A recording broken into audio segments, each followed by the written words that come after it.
Welcome my dear students and friends. Basic English grammar কোর্সের parts of speech সিরিজের আজকে আমাদের প্রিপোজিশনের ক্লাস। আজকের ক্লাসটা অনেকটা গল্পের মতো।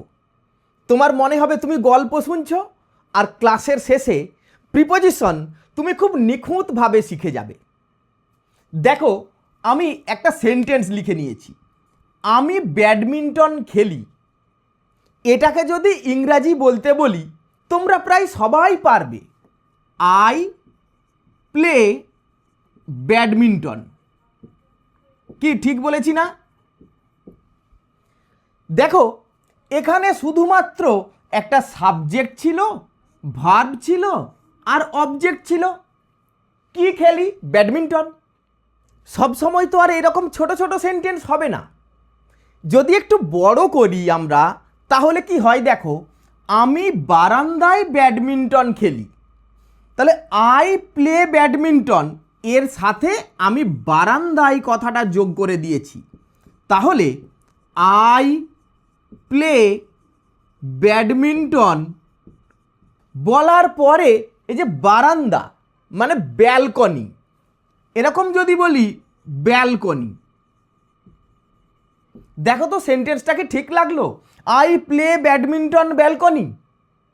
এই যে একটা অন্তঃস্থ যোগ করা ছিল, এখানে লিখেছি দেখো, এই যে অন্তঃস্থ একার র এর এই রকম যোগ করা থাকলে এগুলি প্রিপোজিশন। এইবার প্রিপোজিশন তো বুঝলাম, প্রিপোজিশন তো অনেকগুলো, at, in, on, of, to, into, এরকম অনেক প্রিপোজিশন আছে। কোনটা বলবে তুমি? অ্যাট বলবো না ইন বলবো না অফ বলবো নাকি অন বলবো? কোনটা বলবো? এখানে খুব কনফিউজিং না? তাহলে এই যে এক একটা বিভক্তি এখানে দেওয়া আছে, এগুলো কখনো অ্যাট, কখনো ইন, কখনো অন, কখনো অফ, এদের নির্দিষ্ট কোনো ঠিক ঠিকানা নেই। আবার কিছু কিছু প্রিপোজিশন আছে যার একটাই ইংরাজি হয়, যেমন এখানে লিখেছি দেখো, সাথে, উইথ। এই যে সাথে আছে পরেরটাতে উইথ, কাছে নিয়ার বা বাই, পাশে বিসাইড। তাহলে এই রকমও কিছু আছে। আবার বেশিরভাগ প্রিপোজিশনগুলোকে দেখে ঠিক করা যায় না এখানে কোনটা বসাতে হবে। তাহলে সমস্যাটা হলো, এই অন্তঃস্থ থাকলেই যে সব সময় অন হবে তা নয়।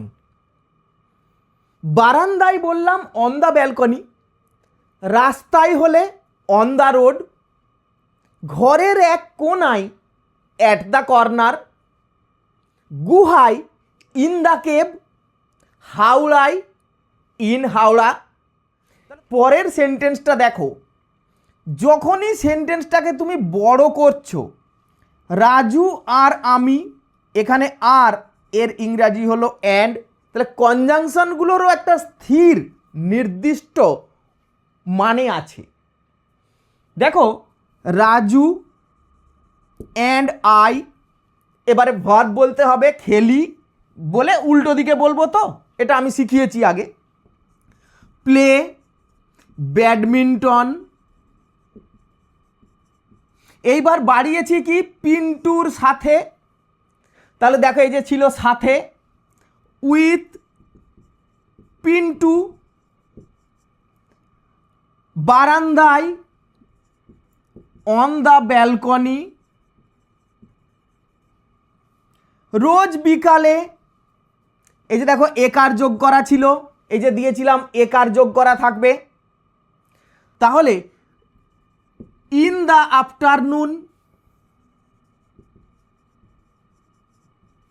রোজ মানে ডেলি, অথবা তুমি এভরিডে বলতে পারো। আবার everyday in the afternoon, daily in the afternoon, একসাথে ডেলি আফটারনুনও বলা যায়। তাহলে প্রিপোজিশন বাদে বাকি যে পার্টস অফ স্পিচগুলো রয়েছে, এদের যদি অল্টারনেটিভ কোনো মানে থাকে, ইংরাজি শব্দ থাকে, সবগুলোই কারেক্ট।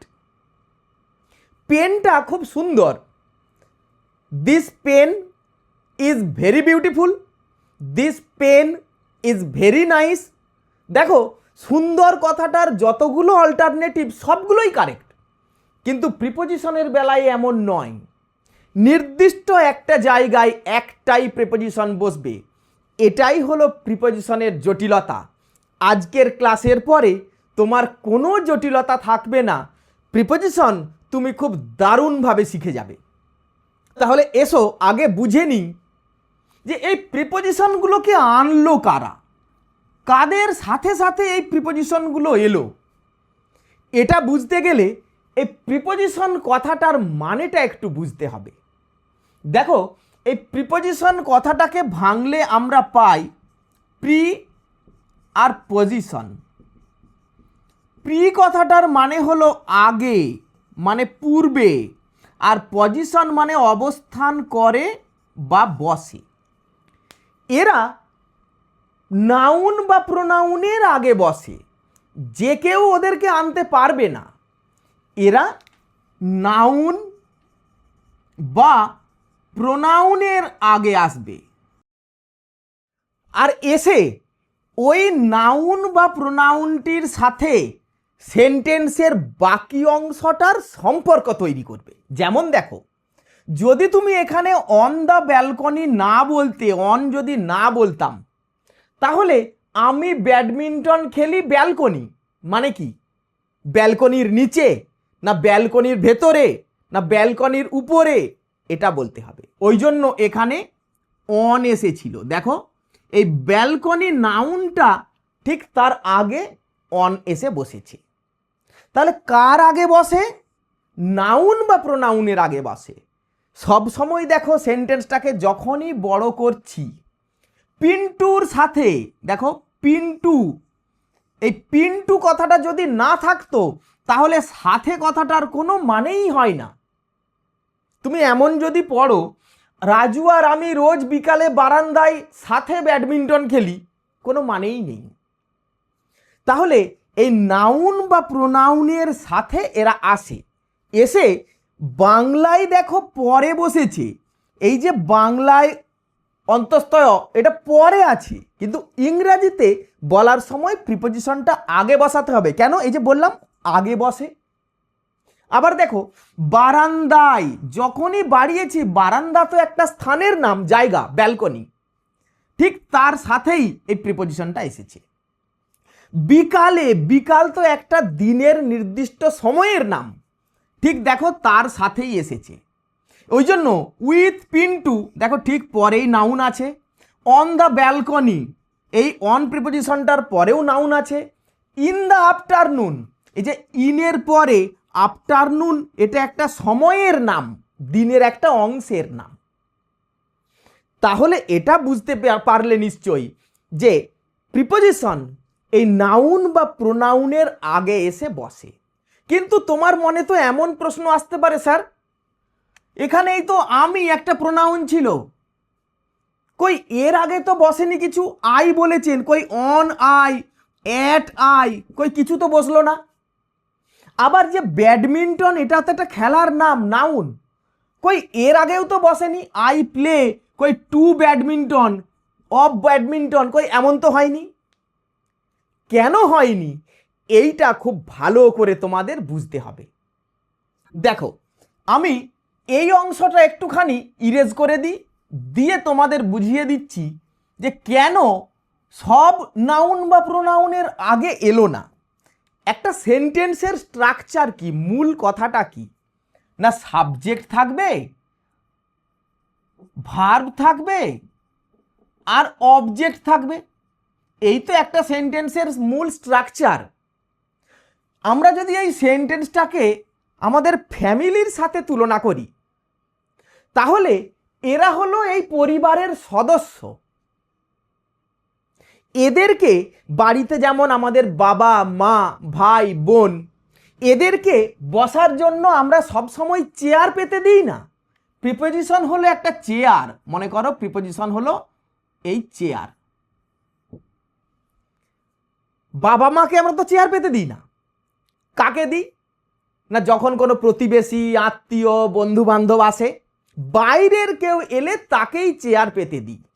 তাহলে এরা তো সাবজেক্ট অবজেক্ট, এরা তো বাড়ির সদস্য, এদের বসার জন্য ওই জন্য প্রিপোজিশনের চেয়ারটা দিতে হবে না। তাহলে কি শিখলে? সাবজেক্ট আর অবজেক্ট বাদে যখনই তুমি অন্য নাউন সেন্টেন্সে নিয়ে আসবে প্রত্যেকটাকেই প্রিপোজিশন দিতে হবে। এইবার এই সেন্টেন্সগুলোতে এসো। রাজু আর আমি, সাবজেক্ট এখানে ছিল, এটি ছিল সাবজেক্ট, ওই জন্য কোনো প্রিপোজিশন দিতে হয়নি। রোজ বিকালে, এই যে একটা সময়কে ডেকে এনেছো, প্রিপোজিশন দিতে হবে এখানে, ইন দ্য আফটারনুন। বারান্দায় আবার একটা নাউন ডেকে নিয়ে এসেছো, অন দ্য ব্যালকনি বলতে হবে। পিন্টুর সাথে, এই যে এখানে লেখা ছিল পিন্টু, তাহলে আবার একটা নাউন ডেকে নিয়ে এসেছো, আবার প্রিপোজিশন দিতে হবে। কিন্তু ব্যাডমিন্টন এটি ছিল অবজেক্ট, তাহলে বাড়ির লোক অবজেক্ট, এর বেলায় প্রিপোজিশন লাগবে না। আমার কথাটা কি বোঝা গেছে? যদি বুঝতে পেরে থাকো তাহলে এখনই কমেন্টে একটা ইয়েস লিখে দেখাও, আমি দেখতে চাই তোমরা বুঝতে পারছো কিনা। এই রকম যত সেন্টেন্স আমরা বলবো সাবজেক্ট অবজেক্ট ছাড়া যদি কোনো কমপ্লিমেন্টও থাকে, যেমন দেখো আই হ্যাভ আ বাইক, আমার একটা বাইক আছে। এখানে এই যে বাইক কি আছে, বাইক, এটা কিন্তু অবজেক্ট নয়, কারণ এটা ইনট্রানজিটিভ ভার্ব, আমি ভার্বের লেসনে তোমাকে শিখিয়েছি, কিন্তু এটা তো অবজেক্টের মতোই কাজ করছে।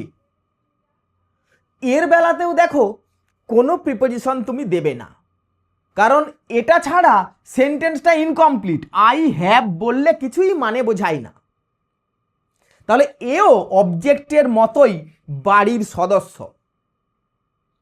বাংলাতেও দেখো আমার একটা বাইক আছে, কোথাও কি এই সিমটমগুলো খুঁজে পেলে না, তাহলে এখানে প্রিপোজিশন লাগবে না। এখন তুমি বলতে পারো স্যার সব সময় কি সিমটমটা থাকবে, এরকম কিছু না কিছু থাকবে? হ্যাঁ থাকবে, একটা আধটা ব্যতিক্রম আছে, সেটা আমি তোমাকে একটু লিখে উদাহরণ দিয়ে বোঝাচ্ছি। দেখো, যখন আমরা স্থান বোঝাই সেই সময় দু একটা ক্ষেত্রে এই রকম কোনো সিমটম থাকে না। যেমন দেখো, আমি কলকাতা যাব, দেখো আমি আই যাব, শ্যাল গো, এই যে কলকাতা মানে হলো আমি কলকাতায় যাব, আমি দিল্লিতে যাব। এই সিমটমগুলো কখনো কখনো স্থানের ক্ষেত্রে আমরা অমিট করে দিই, কিন্তু দেখো যেহেতু এটা অবজেক্ট নয়, এই যে নাউনটা, ভার্বকে তুমি কি বা কাকে দিয়ে প্রশ্ন করে একে ধরতে পারবে না। আই শ্যাল গো, কি যাব, কাকে যাব বললে তো এ উত্তর দেবে না, ও তো অবজেক্ট নয়। তাহলে কি বললাম, সাবজেক্ট অবজেক্ট বা কমপ্লিমেন্ট, মানে অবজেক্টেরই সমান, যাকে ছাড়া সেন্টেন্সটা ইনকমপ্লিট। এখানে তো কলকাতা ছাড়াও সেন্টেন্সটা কমপ্লিট, আমি যাব, আই শ্যাল গো। তাহলে এই এক্সট্রা যখনই নাউন বলবে তখনই তোমাকে একটা প্রিপোজিশন নিয়ে আসতে হবে। তাহলে এবার থেকে তুমি আর এই সিমটমগুলোর উপরে নির্ভর করবে না, তুমি বুঝে নেবে যে সেন্টেন্সটা কমপ্লিট হওয়ার পরেও এক্সট্রা যতই নাউন নিয়ে আসবো বা প্রোনাউন নিয়ে আসবো তারা প্রত্যেকে প্রিপোজিশন নেবে। তাহলে আমি যত প্রিপোজিশন প্রথমে এখানে লিখেছিলাম এগুলো কখনো স্থান বোঝায়, কখনো টাইম বোঝাতে ব্যবহার করি, কখনো পজিশন মানে অবস্থান বোঝাতে ব্যবহার করি। একে একে আমরা শিখে নিই। দেখো, প্রথমে আমরা শিখব অবস্থান বোঝাতে কোন প্রিপোজিশন কিভাবে ব্যবহার করতে হয়।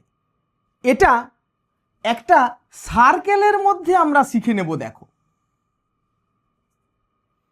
প্রথমেই আমরা শিখব উপরে এই কথাটার তিনটে ইংরাজি হয়, অন, অ্যাবাভ, ওভার। এই তিনটের মানেই হলো উপরে। কখন কোনটা বলতে হবে? যদি এই তলদেশটা স্পর্শ করে কিছু একটা রাখা আছে, টেবিলের উপরে একটা বই আছে, a book is on the table, তার টেবিলটা ছুঁয়ে আছে। আমার হাতের উপরে একটা পেন আছে, a pen is on my hand, on my palm. ছাদের উপরে একটা ফুলের গাছ আছে, a flower plant is on the roof. বুঝতে পারছো নিশ্চয়ই? রাস্তার উপরে একটা বাস দাঁড়িয়ে আছে, অন দ্য রোড। চেয়ারের উপরে একটি বিড়াল বসে আছে, অন দ্য চেয়ার। এছাড়াও বাড়ির দেওয়ালে কিছু একটা ঝোলানো আছে, তখনও কিন্তু আমরা অন বলবো। দেওয়ালে হয়তো কোনো শেলফ আছে, তাক আছে, সেই তাকের উপরে কিছু রাখা আছে, তাহলে যে তল ছুঁয়ে থাকলেই সেগুলো অন দিয়ে বলতে হবে। তাহলে এই অ্যাবাভ আর ওভার কখন? না, যেটা আরেকটু উঁচুতে আছে, আরেকটু উঁচুতে আছে সেটি ওভার, আর খুব উঁচুতে থাকলে অ্যাবাভ। কিন্তু মনে রাখতে হবে, যদি গতিশীল অবস্থা বোঝায় তবেই আমরা ওভার ব্যবহার করব, আর যদি কোনো স্থির বস্তু হয় তখন আমরা অ্যাবাভ বলবো। কিভাবে বলবো দেখো। ওভার কখন বলবো? মাথার উপর দিয়ে একটা পাখি উড়ে গেল, a bird flew away over my head. গাছের উপর দিয়ে একটা এরোপ্লেন চলে গেল, an aeroplane passed over the trees. তাহলে গতিশীল বস্তু চলে গেল, তখন বলবো ওভার। আর অ্যাবাভ বলবো স্থির বস্তুর ক্ষেত্রে। যেমন সূর্য আকাশে আছে, সূর্য মাথার উপরে আছে, the sun is above our head. অনেক সময় দুটোই বলা যায়। যদি বলি মাথার উপরে হাতটা তোলো, তখন স্থির এইভাবে তুমি এটা raise your hand above your head বলতে পারো, আবার ওভার ইওর হেড বলতে পারো। কেন স্যার? হাতটা তো স্থির, হাতটা তো চলে যাচ্ছে না, তাহলে ওভার কেন হবে? দেখো, ওভারের আর একটা ব্যবহার হলো, মনে করো এটা একটা রিভার, নদী, এর উপরে একটা ব্রিজ আছে, তাহলে এই যে কানেক্টেড, অ্যাটাচড, দুদিকে তো অ্যাটাচড, এই রকম অ্যাটাচড অবস্থায় কিছু থাকলেও সেটা উপরে আছে কিন্তু কোনো না কোনো কিছুর সাথে অ্যাটাচ হয়ে আছে, তখনও কিন্তু ওভার বলতে হবে। তাহলে হাত তুলছি, আমার হাতটা তো অ্যাটাচড, তখন বলতে হবে ওভার। এখানে অ্যাবাভ ওভার দুটোই হবে। কিন্তু এই যে নদীর উপরে একটা ব্রিজ আছে, দুদিকে যেহেতু অ্যাটাচড, এখানে বলবো there is a bridge over the river. কিন্তু যদি এই অবস্থান না বুঝিয়ে সংখ্যা বোঝায়, তখন কিন্তু অ্যাবাভ বলা যায় না। 50,000-এরও উপরে লোক এসেছিল বলি না, তখন উপরে মানে সংখ্যা বলছি। তাহলে মোর দেন মানে ওভার, এই সংখ্যার আগে অ্যাবাভ বলা যায় না। মোর দেন বা ওভার 50,000 পিপল কেম, এইভাবে বলতে হবে। তাহলে এই উপরে বলতে গিয়ে যে তিনটে প্রিপোজিশন নিশ্চয়ই তুমি বুঝে নিয়েছো। এইবার তাহলে আসো নিচে। তাহলে নিচে বলতে গেলে দুটো প্রিপোজিশন আমরা ব্যবহার করি, আন্ডার আর হলো বিলো। দুটো তফাৎ হলো, যেটা ঠিক নিচে, অল্প নিচে, সেটি আন্ডার, আর যেটা অনেকটা নিচে সেটি হলো বিলো। যেমন টেবিলের নিচে একটা বিড়াল আছে, আ cat is under the table, টেবিলের ঠিক নিচে। কিন্তু দেখো আবার একটা, মনে করো এটা নদী, রিভার, এর উপরের দিকে একটা ব্রিজ আছে, এই ব্রিজের উপর দিকে আবার বাস চলাচল করছে, একটা বাস যাচ্ছে। তাহলে বাসটার নিচে দুটো জিনিস আছে, বাসটার নিচে আছে ব্রিজ, আর তার খানিকটা অনেকটা নিচে আছে রিভার, নদীটা। তাহলে আমরা যখন এই ব্রিজটার কথা বলবো বা রাস্তাটার কথা বলবো তখন বলবো under. A road, a bridge is under the bus. আর রিভারের বেলায় বলবো the river is below the bus, বাসটার থেকে অনেকটা নিচে। নিশ্চয়ই তফাৎটা আমি তোমাকে বোঝাতে পেরেছি। তাহলে বলো গাছের নিচে একটা লোক বসে আছে, কি হবে আমাকে এক্ষুনি কমেন্ট করে জানাও। আমরা বলবো a man is under the tree, কারণ গাছের ঠিক নিচে, সেটার থেকে ছাড়িয়ে অনেকটা নিচে নয়। তাহলে যার নিচে আছে সেটার থেকে ছাড়িয়ে যখন অনেকটা নিচে হয়ে যাবে তখনই আমরা বিলো বলবো। ওই জন্য খেয়াল করবে এই আন্ডার এটারই ব্যবহার বেশি। আশা করছি এই পর্যন্ত তুমি খুব ভালোভাবে বুঝতে পেরেছো। তাহলে এসো এইবার দেখি আর কি কি প্রিপোজিশন আছে। এই অবস্থান বোঝাতে আর যেটা আছে সেটা হলো যদি পাশে বোঝায়, একদম পাশে, জানালার পাশে একটা চেয়ার আছে, এই পাশে কথাটার ইংরাজি হলো বিসাইড। আবার যদি বলি জানালার কাছে, এটি হলো বিসাইড। আবার যদি বলি কাছে, এই কাছে কথাটার কয়েকটা ইংরাজি দেখো, নিয়ার, বাই, এগুলো দিয়ে বলা যায়, নিয়ারও বলা যায়, বাইও বলা যায়। কিভাবে? মনে করো এটা একটা ব্যাংক আর এটা একটা হসপিটাল, এর মাঝখানে আরো ঘরবাড়ি আছে। তাহলে কি বলবো, হসপিটালটা ব্যাংকের পাশে না ব্যাংকের কাছে? তাহলে দুটো যখন পাশাপাশি বোঝাবে তখন বিসাইড বলবো, আর ঠিক গায়ে গায়ে নয় কিন্তু কাছাকাছি তখন নিয়ার বলবো, বাইও বলা যাবে। তাহলে the hospital is near the bank, আর একেবারে কাছাকাছি বোঝালে বিসাইড অথবা বাই। এই বাই কথাটা দিয়ে বিসাইডও বোঝায়, নিয়ারও বোঝায়, কিন্তু এই বাই কথাটা দিয়ে বিসাইডটাই বেশি বোঝানো হয়। তাহলে তুমি এবার বুঝে নিয়ে সেই মতো ব্যবহার করবে। মনে করো একটা বাজার আছে আর বাজারের কাছাকাছি জায়গায় একটা স্টেশন আছে, তখন পাশাপাশি যেহেতু নয় তখন বলবো the rail station is near the market. বলো কোনো সমস্যা হচ্ছে বুঝতে? এইবার এসো পরেরগুলো দেখি। এবার দেখবো আমরা ভেতরে বোঝালে ইন, কোনো জায়গার ভেতরে বোঝালে, ঘরের ভেতরে একটা অ্যাকোয়ারিয়াম আছে, an aquarium is in the house. আমার ব্যাগে একটা চকোলেট আছে, মানে ব্যাগের ভেতরে আছে, আর chocolate is in my bag. আবার ভেতরে যদি কোনো নির্দিষ্ট একটা বিন্দু বোঝায়, স্পট, এই কথাটাই বারবার ফিরে আসবো। এই স্পট কথাটা, স্পট মানে হলো স্থল, নির্দিষ্ট একটা পয়েন্ট, তখন আমরা অ্যাট বলবো।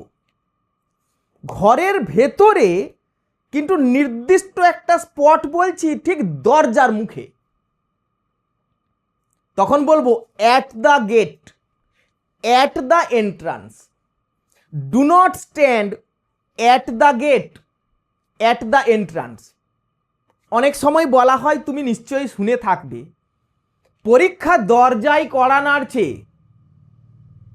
The exam is knocking at the gate.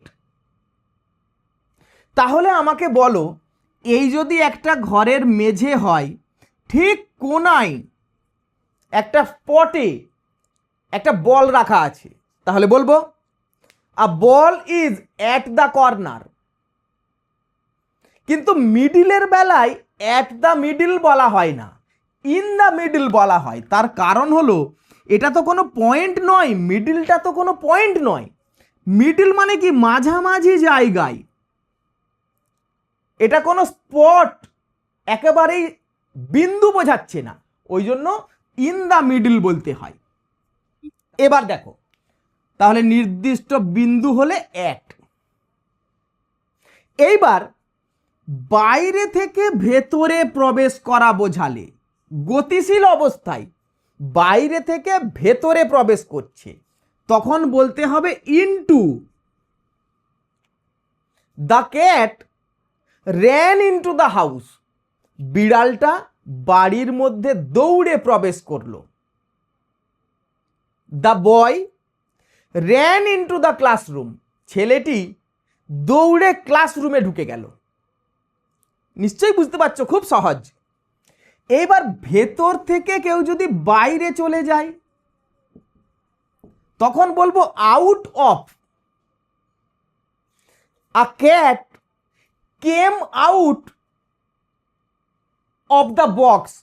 একটা বাক্সর ভেতরে একটা বিড়াল বসেছিল, ভেতর থেকে লাফ দিয়ে বাইরে চলে গেল, তখন বলবো out of the box. I came out of the house. আমি ভেতরে ছিলাম, বাইরে চলে এলাম।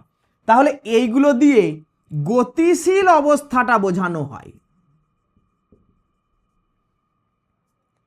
এবার দেখো, যদি আড়াআড়ি ভাবে পার করে যাওয়া বোঝায়, মনে করো এটা একটা রাস্তা, এই রাস্তাটা লম্বা দিকে নয়, আড়াআড়ি ভাবে পার হয়ে যাওয়া, এটাকে বলে অ্যাক্রস।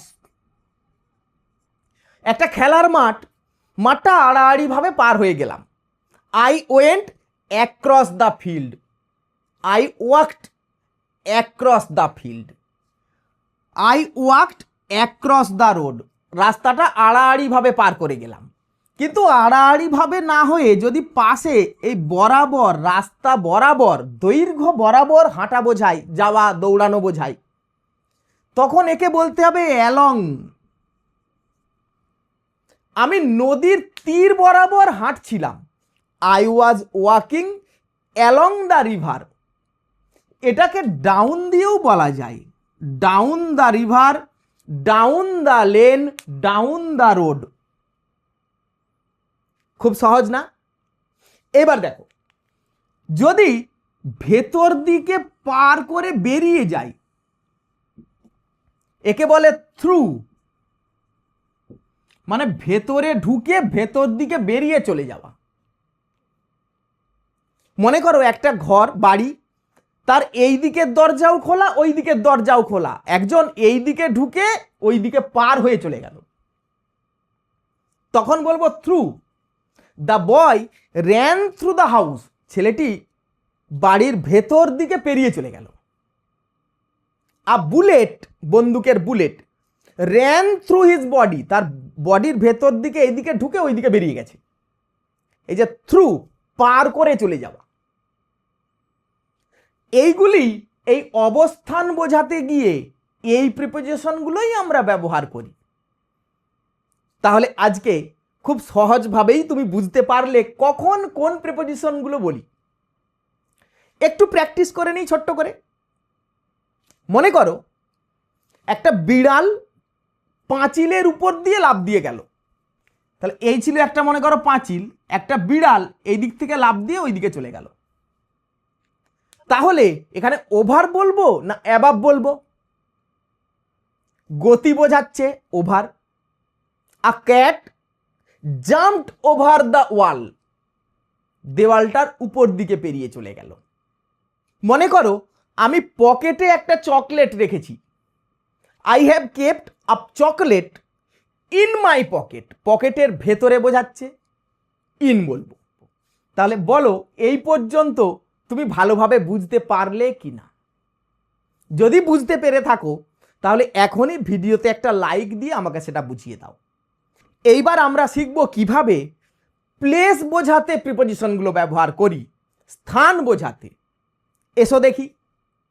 দেখো, প্রিপোজিশনগুলো এইভাবে ভাগ করে করে না পড়লে না তোমার মনে থাকবে না। কারণ এই অ্যাট, অন, ইন বিভিন্ন ক্ষেত্রে ব্যবহার করা হয়। এই ক্ষেত্রগুলো আলাদা আলাদা বুঝলেই প্রিপোজিশন তোমার কাছে জলের মতো সহজ হয়ে যাবে। প্লেস বোঝাতে গিয়ে আমরা বড় স্থান থেকে ছোট স্থানে আসব। বড় স্থানের বেলায় একরকম প্রিপোজিশন, ছোট স্থানের বেলায় আর এক রকম প্রিপোজিশন। কীরকম? আচ্ছা, বড় স্থান মানে কি বলতে চাই? আমরা বলতে পারি গ্রহ বা উপগ্রহ। গ্রহ মানে প্ল্যানেট অথবা স্যাটেলাইট, উপগ্রহ। এর আগে অন বলতে হয়। আচ্ছা, গ্রহের উপরে, গ্রহের মধ্যে কি থাকে? অনেক দেশ, মহাদেশ, সাগর, মহাসাগর এইসব থাকে না? এদের আগে ইন বলতে হবে। দেশের মধ্যে আর কি আছে? রাজ্য আছে, তার মধ্যে আছে জেলা আছে। জেলার মধ্যে কি আছে? বড় শহর আছে, বড় শহর। আর আছে গ্রাম আছে অনেক, আর আছে ছোট শহর। এইবার দেখো, এই পর্যন্ত আমরা ইন বলবো, এইগুলি সব ইন। তাহলে আমি পৃথিবীতে আছি, আই অ্যাম অন আর্থ। যেহেতু গ্রহ তখন অন বললাম। আমি ভারতে আছি, আই অ্যাম ইন ইন্ডিয়া। আমি এশিয়াতে আছি, আই অ্যাম ইন এশিয়া। তাহলে কন্টিনেন্ট, মহাদেশ বললেও ইন। এবার যদি রাজ্যের কথা বলি, আমি পশ্চিমবঙ্গে আছি, I live in West Bengal. আমি হুগলি জেলাতে থাকি, আই লিভ ইন হুগলি। বড় শহর যদি বোঝাই, যেগুলোকে টাউন নয়, আমরা এগুলোকে বলি সিটি। যেমন কলকাতা, দিল্লি, মুম্বাই, এরকম বড় বড় যে শহরগুলো, তখনও ইন বলতে হবে। আমি কলকাতায় থাকি, আমি টোকিওতে থাকি, আই লিভ ইন টোকিও। গ্রামের বেলায় এইরকম ছোট বড় ভাগ করা হয় না। গ্রাম সবসময়, যদি ভিলেজ কথাটা বলো তখন ইন, আর ভিলেজের নাম বললে, তাহলে গ্রামের যখনই নাম বলবে, গ্রামের নাম, তখনই কিন্তু এই ছোট শহর বা গ্রামের নাম বললেই অ্যাট হয়ে যাবে। নিশ্চয়ই বুঝতে পেরেছ। মনে করো তুমি একটা গ্রামে থাকো বা শহরে থাকো যার একটা অখ্যাত নাম মোহনপুর। এক্ষেত্রে বলতে হবে আই লিভ অ্যাট মোহনপুর। সাধারণত এই বড় শহরগুলো খুব পরিচিত হয়, এগুলোর নাম সবাই জেনে থাকে। অখ্যাত যেগুলো, সেগুলো অ্যাট। এইবার দেখো, শহর বা গ্রামের মধ্যে সে বড় হোক আর ছোট হোক, এর ভেতরে তো আরো অনেক স্থান আছে। যেমন স্কুল, কলেজ, ব্যাংক, স্টেশন মানে rail station, bus stop, hospital ইত্যাদি অনেক জায়গা আছে। তাহলে এগুলো তো আরো ছোট ছোট স্পট। ওই যে বলেছিলাম প্রথমে, স্পট বোঝালে ওগুলি সব অ্যাট। তাহলে এগুলি আগে সবই অ্যাট বলতে হবে। At school, at college, at the bank, at the station. আমি স্টেশনে দাঁড়িয়ে আছি, I am at the station, I am at Howrah station. এইবার যদি স্টেশনের ভেতরে বোঝাই, তার মানে এখন আর স্থান রইল না, এবার সেই অবস্থান আগেরটাতে চলে গেছি। কোনো জায়গার ভেতরে বোঝাই, তখন বলতে হবে ইন। মনে করো আমি স্কুলে গেছি, তাহলে বাবা আমাকে ফোন করে জিজ্ঞাসা করছে কিরে তুই কোথায় আছিস, মানে আমার লোকেশন, আমার অবস্থানটা জানতে চাইছে। আই অ্যাম অ্যাট স্কুল, আমি স্কুলে আছি। এবার বাবা স্কুলের গেটে এসে গেছে, আমাকে আনতে এসেছে, আমাকে বলছে তুই কোথায় আছিস, আমি বলছি আমি ক্লাসরুমের ভেতরে আছি, অবস্থান ভেতরে বোঝাচ্ছি, তখন বলবো I am in the classroom. তাহলে ভেতরে কথাটা থাকলে তবে ইন বলবে, তা না হলে এইগুলোর ক্ষেত্রে সব অ্যাট দিয়ে বলবে। বলো তুমি বুঝতে পারলে কিনা? এর পরেও কি অ্যাট, ইন, অন এ স্থানের ব্যাপারে আর প্রিপোজিশন বলতে তোমার অসুবিধা হবে? মোটেই না, তুমি তো শিখে গেলে। এবার এসো আমরা সময় বোঝাতে গিয়ে কোন কোন প্রিপোজিশনগুলো ব্যবহার করি একটু দেখে নিই। দেখো, সময় বোঝাতে আমরা এই প্রিপোজিশনগুলো ব্যবহার করি। প্রথমেই শিখব এটা কখন ব্যবহার করি। সময়ের ক্ষেত্রেও তাই, অনেক বড় সময়, পিরিয়ড অফ টাইম বোঝালে একরকম, আর পয়েন্ট অফ টাইম বোঝালে আরেক রকম। একই কথা স্যার, এরকম হচ্ছে কেন? দেখো, বড় সময় বলতে তুমি কি বলতে পারো? শতাব্দী। শতাব্দী মানে কি 100 বছর। সেঞ্চুরি, অনেক বড় টাইম। আর কি আছে? বছর মানে ইয়ার। আবার আমরা ডিকেড মানে দশক বলতে পারি, ডিকেড মানে দশক। তাহলে শতাব্দীর পরে আছে 10 বছর মানে দশক, বা তারপরে ইয়ার ধরবো। বছরের মধ্যে কি থাকে? মাস মানে মান্থ। আর কি আছে? মাসের মধ্যে 4টে সপ্তাহ, তাহলে সপ্তাহ মানে উইক। এইগুলির আগে ইন বলতে হবে। তাহলে অনেকটা স্প্যান অফ টাইম বড় যদি হয় তখন ইন বলবে। এইবার যখনই সপ্তাহের পরে, এবার কি এসে গেল? ক্যালেন্ডারের মতো না, বার বোঝাচ্ছে না? তাহলে সপ্তাহের নিচে আছে দিন মানে ডে বা ডেট, তারিখ, এক একটা দিন, তার আগে অন বলতে হবে। এবার একটু প্র্যাকটিস করে নিই। দেখো, আমি জানুয়ারি মাসে এখানে এসেছিলাম, আই কেম হেয়ার জানুয়ারি মাস, ইন জানুয়ারি। আবার যদি বলি নেতাজি সুভাষচন্দ্র বসু 1897 সালে জন্মেছিলেন, Netaji Subhash Chandra Bose was born in 1897। আমি প্রথম সপ্তাহে, মে মাসের প্রথম সপ্তাহে তোমাদের বাড়িতে যাব, I will go to your house, I will visit your house in the second week of May, দ্বিতীয় সপ্তাহে। তাহলে সপ্তাহ পর্যন্ত হলো ইন। এবার দিন বা তারিখ বললেই তখন এসে গেল অন। এবার দিনের তো অনেকগুলো ভাগ আছে, ক্রমশ আমরা বড়র থেকে ছোটর দিকে আসছি। দিনের অনেকগুলো ভাগ আছে, সকাল, বিকেল, সন্ধ্যা। এই ভাগগুলোর মধ্যে যেগুলো বড় অংশ, যেমন সকাল অনেকটা, সূর্য ওঠার পর থেকেই দুপুরের আগে পর্যন্ত অনেকটা বড়। আবার দুপুরটা খুব ছোট। আমাদের বাংলা হিসাব অনুযায়ী বিশেষ করে গ্রীষ্মকালে যতক্ষণ চড়া রোদ্দুরের তাপ থাকে 3টে, 3:30 পর্যন্ত আমরা বলি দুপুর। আসলে তা নয়, আমরা ইংরাজি শিখছি, ইংরেজদের মতো করে বুঝতে হবে। ঠিক সূর্য যখন মাথার উপরে থাকে 12টা থেকে 1টা, এইটুকু ওরা দুপুর বলে। তারপরেই বিকেল শুরু হয়ে গেল, সন্ধ্যার আগে পর্যন্ত অনেক বড়। এই বড়গুলোকে ইন বলতে হয়, আর ছোটগুলোর আগে অ্যাট। তুমি যদি বুঝতে অসুবিধা হয় তোমার, তাহলে দেখো তারও সহজ একটা উপায় আছে। না, প্রথমে কি হয়? ডন, ভোর,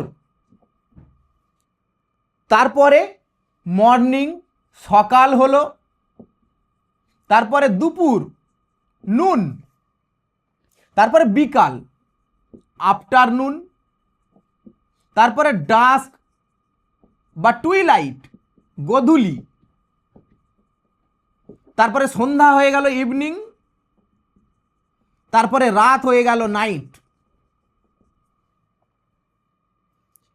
তোমার বোঝার সুবিধার্থে তুমি করবে কি, প্রথমটা অ্যাট, তারপরেরটা in, at in, at in, at, এতেই অটোমেটিক্যালি সাজানো হয়ে যাবে। দেখো, ডন যেহেতু ছোট টাইম, অ্যাট ডন, সকালটা বড় in the morning, at noon, in the afternoon, এগুলোতে দা বলতে হবে একটা করে।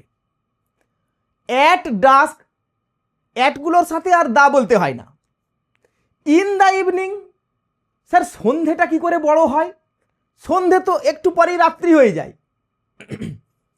হ্যাঁ, সেটা আমাদের হিসাবে হয়, কিন্তু যদি তোমার রাত্রিবেলা 11টার সময়ও রাস্তায় কোনো বন্ধুর সাথে তোমার দেখা হয়েছে, তুমি কি তাকে তখনই প্রথমেই বলবে গুড নাইট?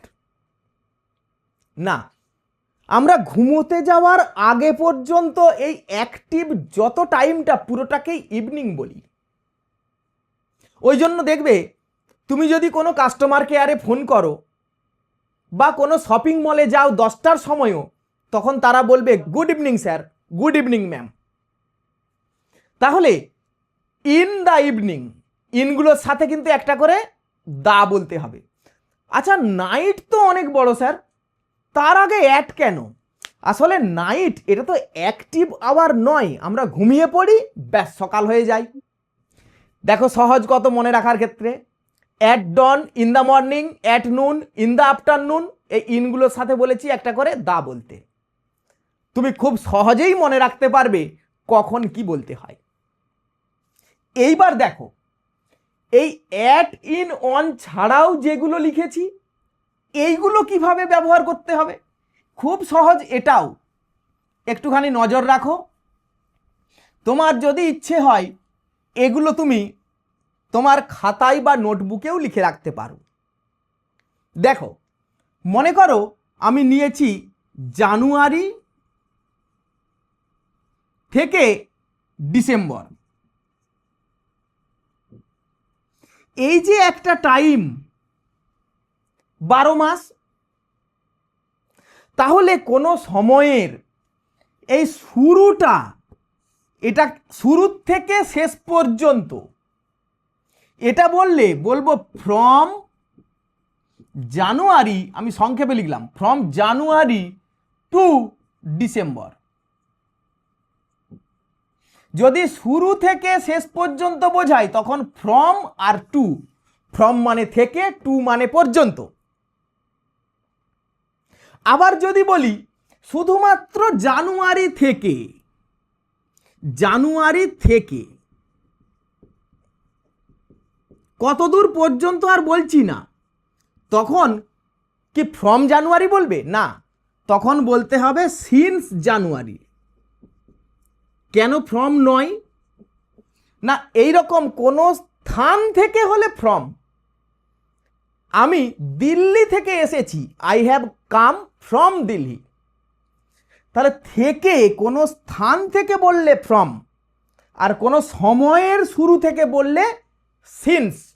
কিন্তু এখানে তাহলে ফ্রম হলো কেন? না, এখানে যেহেতু টু ছিল, এই একসঙ্গে ফ্রম আর টু থাকলে তবেই হবে। এবার যদি শুরুটা না বলে শুধুমাত্র বলি ডিসেম্বর পর্যন্ত, এই পর্যন্ত, তাহলে বলবো টিল ডিসেম্বর বা আনটিল ডিসেম্বর। তাহলে শুধুমাত্র পর্যন্ত বোঝালে তখন টিল আর আনটিল এইভাবে বলতে হবে। তাহলে জানুয়ারি থেকে ডিসেম্বর কত? 1 বছর, 1 ইয়ার, অথবা 12 মান্থস। তাহলে আমি 1 বছর ধরে কলকাতায় আছি, কলকাতায় বাস করছি, প্রেজেন্ট পারফেক্ট কন্টিনিউয়াস টেন্স হয়ে গেল।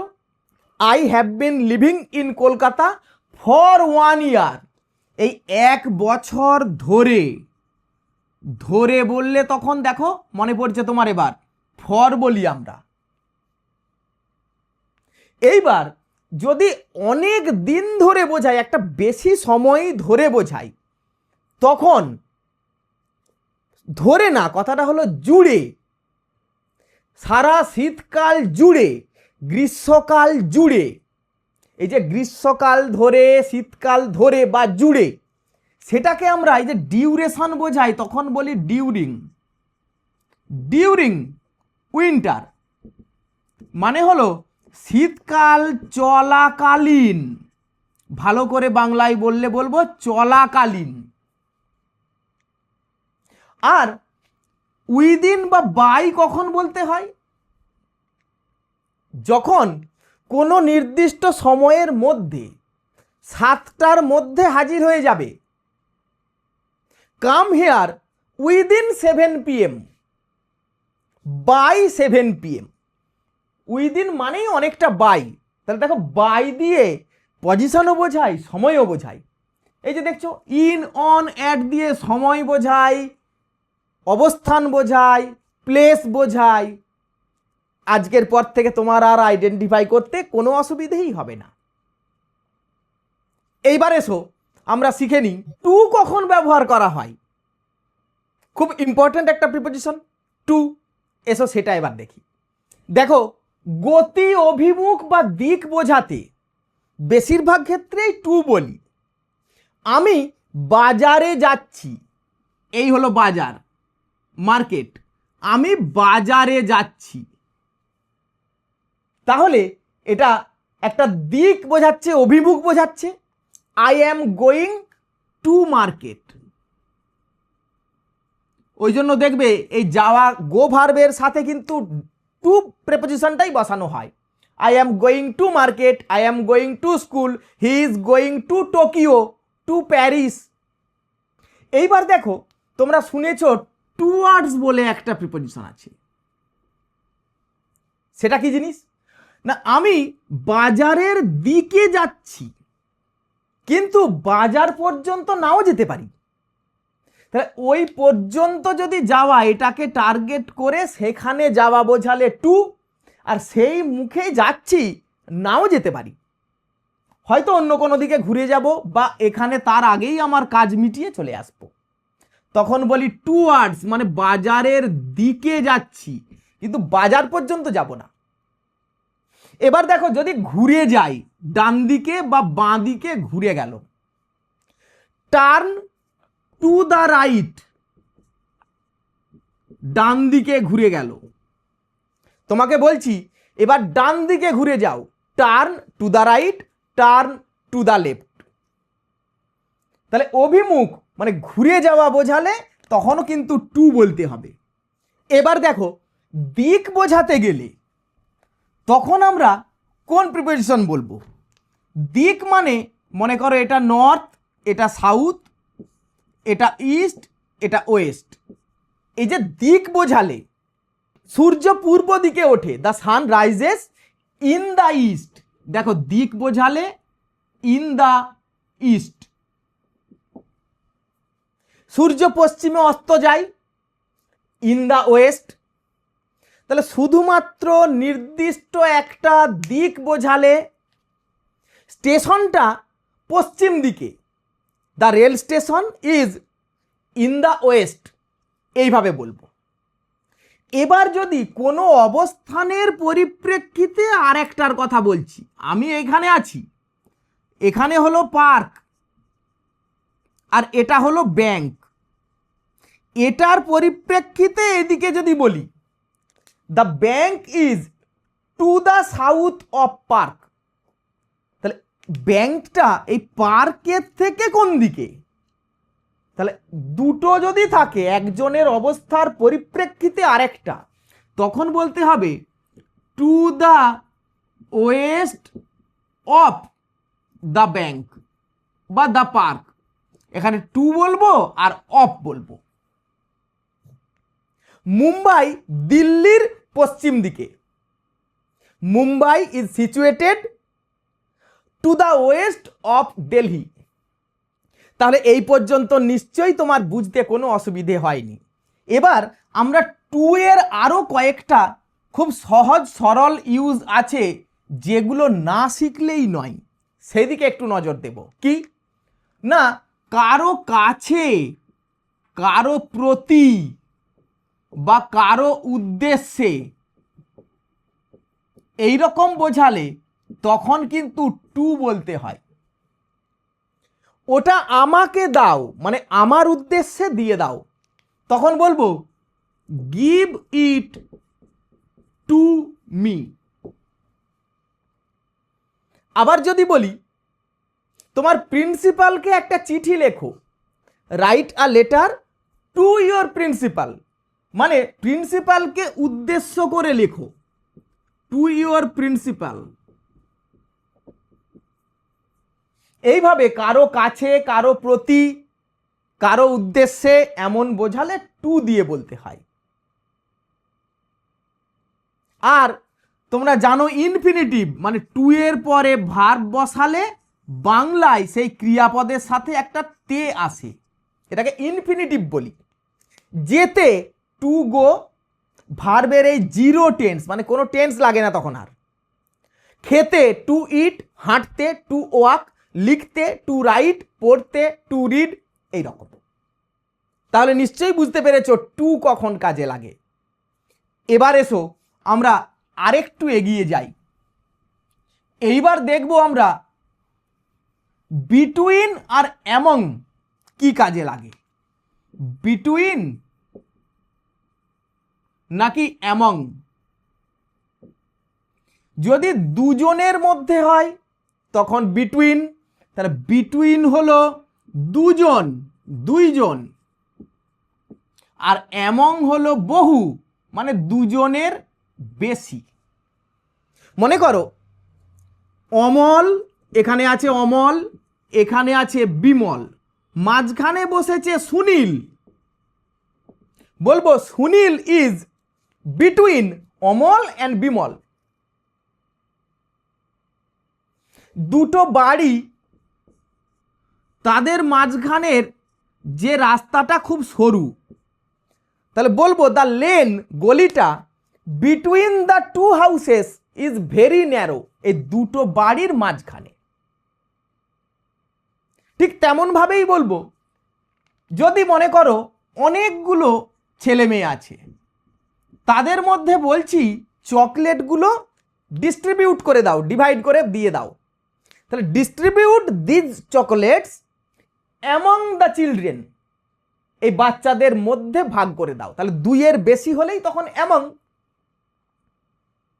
গাছেদের ভেতর দিয়ে পাখিটা উড়ে গেল, the bird flew among the trees, দুইয়ের বেশি, অনেক গাছের ভেতর দিয়ে উড়ে গেল, অ্যামং দ্য ট্রিজ। এইভাবে এই বিটুইন আর অ্যামং এটা খুব সহজ, তোমরা একবার শুনেই নিশ্চয়ই বুঝতে পেরেছো। এইবার দেখো আরেকটা খুব ইম্পর্টেন্ট প্রিপোজিশন নিয়ে আমি এখনো পর্যন্ত একটুও আলোচনা করিনি, অথচ বোধহয় সবচেয়ে বেশি ব্যবহার করা হয় অফ। এটি ওই যে র বা এর বোঝাতে সবচেয়ে বেশি কাজে লাগে। বাড়ির দেওয়াল, দেখো বাড়ির দেওয়াল, এই যে র আছে, the wall of the house, এটা দিয়ে কার সেটা বোঝানো হয়। দলের player, the player of the team, আমার ভাইয়ের বন্ধু,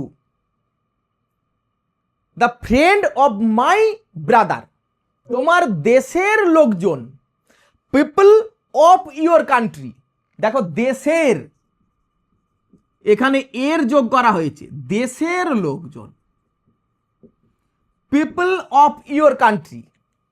তুমি একজন কলেজের ছাত্র, you are a student of ABC college.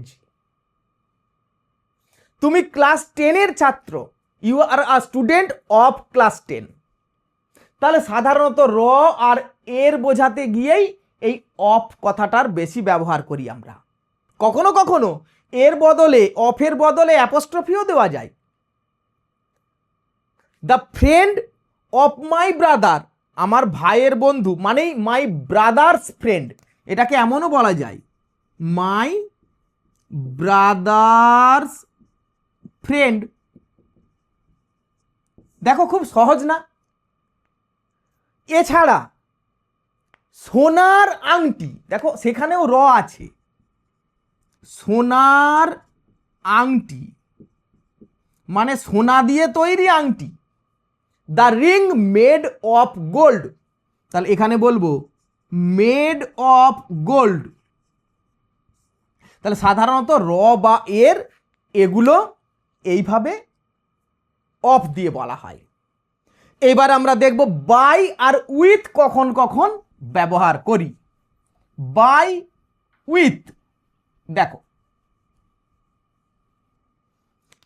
এই বাই আর উইথ দুটো দিয়েই দ্বারা বোঝায়, কখনো সাথে বোঝায়।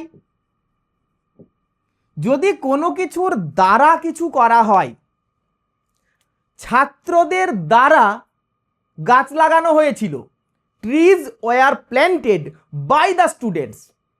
তাহলে ব্যক্তি দ্বারা হলে, ব্যক্তির দ্বারা কোনো কাজ হলে তখন বাই, আর বস্তু দ্বারা কোনো কাজ হলে তখন উইথ। ছুরি দিয়ে আপেলটা কাটো, কাট this Apple with a knife, এই যে বস্তু দিয়ে। এইভাবে এই দ্বারা বা দিয়ে বোঝানো হয়। আর কারো সাথে যাওয়া, বাবার সাথে, মায়ের সাথে, সেটা তো উইথ দিয়ে জানোই। এবার দেখো আরো একটা খুব সহজ, যেটা হলো যানবাহনের ক্ষেত্রে আমরা বলি, সেটা কি না বাই আর অন। যে গাড়িগুলো যেগুলো ঢাকা, যার ভেতরে ঢুকে বসতে হয়, সেগুলি হলো বাই। আর মনে করো সাইকেল, যেটাতে চড়ে যেতে হয়, যেটা ঢাকা নয় খোলা, সেটাতে চড়ে যাওয়াটাকে বলতে হয় অন। তাহলে রাইড বলে এগুলোকে, ride, ride on the horse, on a bicycle, on the bike, on rickshaw. আর তুমি মনে করো বাসে চেপে যাচ্ছ, you are going by bus, by train, by aeroplane, যেহেতু তার ভেতরে ঢুকে বসতে হয় সেগুলো বাই। হেঁটে যাওয়া বললে কি হবে জানো? খুব ইন্টারেস্টিং। যদি তুমি বলো হেঁটে যাচ্ছি, তখন শুধু বলবে অন, তখন বলবে অন ফুট, মানে পায়ে হেঁটে। এই অনের আরো একটা খুব সুন্দর ব্যবহার আছে। কোনো যন্ত্র, ইনস্ট্রুমেন্ট বোঝালে, তুমি কম্পিউটারে কাজ করছো, তুমি ফোনে ছবি আঁকছো, তুমি হারমোনিয়ামে গান করছো, তুমি টিভিতে খেলা দেখছো, এগুলো যন্ত্র বোঝালো, ডিভাইস, ইনস্ট্রুমেন্ট। তখন বলতে হবে অন কম্পিউটার, অন টেলিভিশন, এইভাবে। তাহলে দেখো আজকে প্রাথমিক সমস্ত প্রিপোজিশনগুলো সম্পর্কে তোমাকে আমি খুব সহজ ধারণা দিয়েছি। যদি কোনো অংশ বুঝতে অসুবিধা হয়, তুমি সেই অংশটা আবার দেখবে, প্রয়োজনে খাতায় লিখে রাখবে। আজকের ক্লাসটা আশা করি তোমার খুব ভালো লেগেছে। যদি ভালো লেগে থাকে ভিডিওতে লাইক দেবে, কেমন লেগেছে কমেন্ট করে জানাবে, আর ভিডিওটা বন্ধুদের মধ্যে শেয়ার করবে। আজকের ক্লাস এখানেই শেষ করলাম। এই প্রিপোজিশন সম্পর্কে আরও ব্যতিক্রমী যে ব্যবহারগুলো, সেগুলো নিয়ে আমি পরে আবার একটা ক্লাস নিয়ে আসব। See you in the next class. Thank you for watching.